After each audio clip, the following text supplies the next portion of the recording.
ഇന്ന് ഞാൻ നിങ്ങൾക്ക് പരിചയപ്പെടുത്തുന്നത് ഒരു ഇംഗ്ലീഷ് ത്രില്ലർ ബുക്കാണ്. Then she was gone by Lisa Jewell. എൻ്റെ വൺ ഓഫ് ദ ഫേവറേറ്റ് ഓതറാണ് ലിസ ജൂൽ. ഭയങ്കര സിമ്പിൾ ആയിട്ടുള്ളൊരു റൈറ്റിംഗ് സ്റ്റൈലാണ്.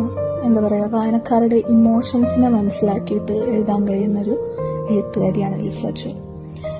ഈ ബുക്കിന്റെ സ്റ്റോറി ലൈൻ എന്ന് പറയുന്നത്, തന്റെ വീട്ടിൽ നിന്ന് ലൈബ്രറിയിലേക്ക് പഠിക്കാൻ പോകുന്ന ഒരു 15 വയസ്സായ പെൺകുട്ടീനെ കാണാതാവാണ്.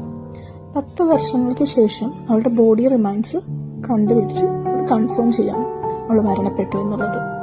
അവൾക്ക് എന്ത് സംഭവിച്ചു, എങ്ങനെ അവൾ മരണപ്പെട്ടു, അവൾ ഇത്രയും കാലം എവിടെയായിരുന്നു എന്നുള്ള കാര്യങ്ങളൊക്കെ അവളുടെ അമ്മയുടെ കഥയിലൂടെ നമുക്ക് പറഞ്ഞു തരാണ് ഈ ബുക്കിലൂടെ. എന്നെപ്പോലെ ഒരു ത്രില്ലർ ബുക്സ് ഇഷ്ടപ്പെടുന്ന ഒരാളാണ് നിങ്ങളെങ്കിൽ ഞാൻ എന്തായാലും ഈ ഒരു ബുക്ക് റെക്കമെൻഡ് ചെയ്യും. വളരെ അഡിക്റ്റീവ് ആയിട്ടുള്ള ഒരു ബുക്കാണ്. സോ വായിച്ച അഭിപ്രായം പറയാം. Happy reading.